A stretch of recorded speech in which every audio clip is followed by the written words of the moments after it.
বিসমিল্লাহির রহমানির রহিম আলহামদুলিল্লাহি রাব্বিল আলামিন। মুসলিম জাহানের চতুর্থ খলিফা আশারায়ে মুবাশশারা হযরতে আলী ইবনে আবি তালিব রাদিয়াল্লাহু তাআলা আনহু, যার ডাকনাম আবুল হাসান এবং উপাধি ছিল আবু তুরাব। হযরত আলী রাদিয়াল্লাহু তাআলা আনহুর কাছে কোনো এক সময় কোনো এক ফকির নিজের অবস্থার উন্নতির জন্য রওনা হলেন। পথিমধ্যে কিছু মানুষকে যখন খলিফাতুল মুসলিমিন হযরত আলী রাদিয়াল্লাহু তাআলা আনহুর বাড়ির কথা জিজ্ঞাসা করা হলো এবং নিজ পরিচয় দিলেন, তখন সেই ফকির ব্যক্তিকে অন্যান্য ব্যক্তিরা বললেন যে অবশ্যই আপনি ভালো ব্যক্তির কাছে যাচ্ছেন, তিনি খুব দানশীল ব্যক্তি এবং আল্লাহ ফিরু ব্যক্তি, যান অমুক পথে তার বাড়ি।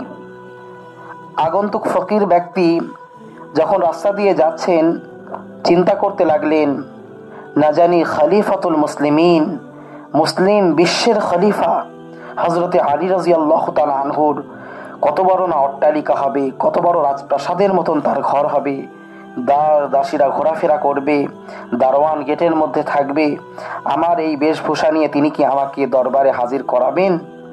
বিভিন্ন রকম জল্পনা কল্পনা এবং নিজের সংকোচ মন নিয়ে তিনি এগিয়ে চললেন। হযরতে আলী রাদিয়াল্লাহু তাআলা আনহুর বাড়ির অতি নিকটে গিয়ে কিছু মানুষকে তিনি আবার জিজ্ঞাসা করলেন, বাড়িটি কোথায়? উত্তর শুনে আগন্তুক ফকির ব্যক্তি কিছুক্ষণের জন্য স্তম্ভিত হয়ে গেলেন। তারা বললেন, এই সামনেই তার বাড়ি।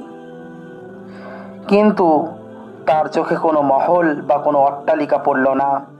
আর 10টা সাধারণ বাড়ির মতন খলিফাতুল মুসলিমিন আশারায়ে মুবাশশারা হযরত আলী ইবনে আবু তালিবের বাড়িও সাধারণ একটি বাড়ি।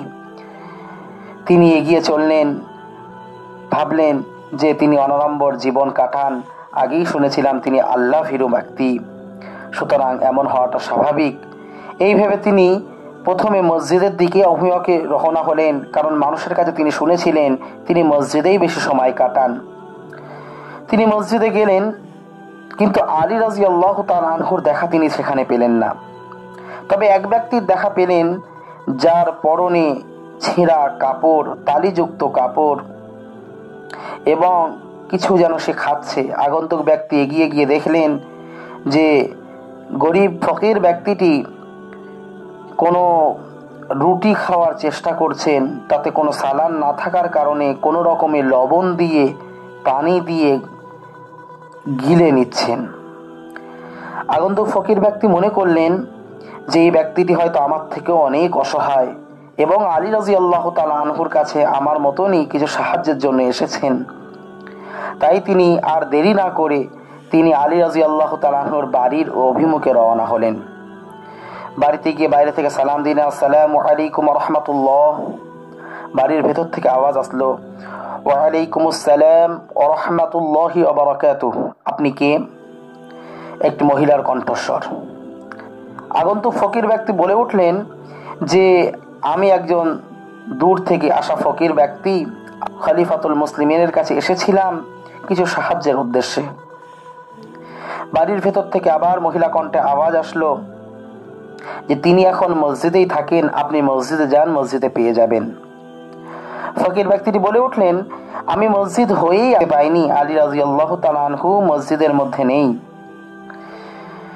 বাড়ির মহিলাটি একটু চিন্তিত হয়ে কিছুক্ষণ পর আবার জবাব দিলেন পর্দার আড়াল থেকে, না, তিনি তো এখন মসজিদেই থাকবেন, আপনি কি মসজিদে কোনো ব্যক্তিকে দেখেননি?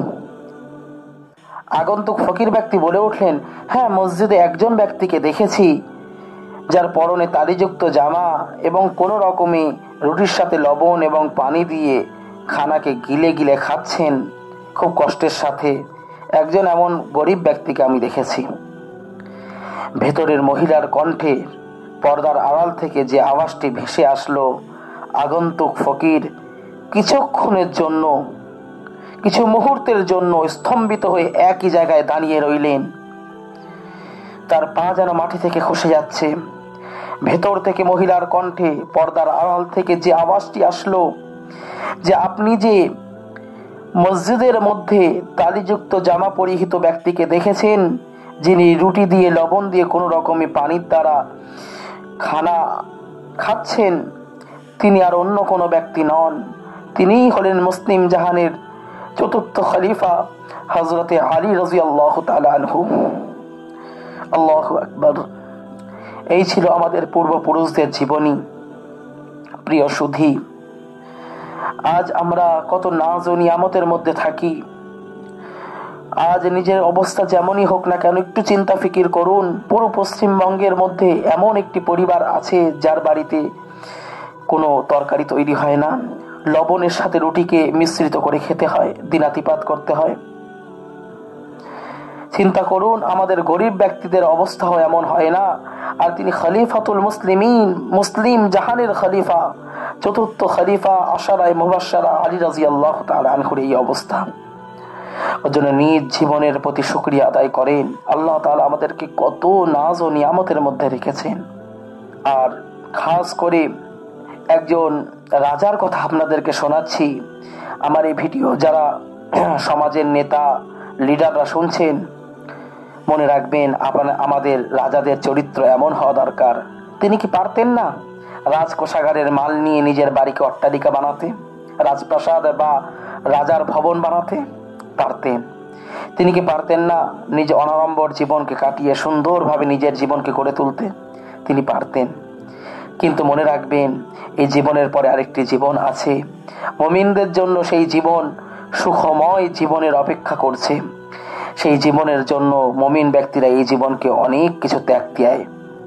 আপনাদেরকেও বলবো, সমাজ কল্যাণের ক্ষেত্রে এই সমস্ত আদর্শ নিপতির আপনারা অনুসরণ করেন।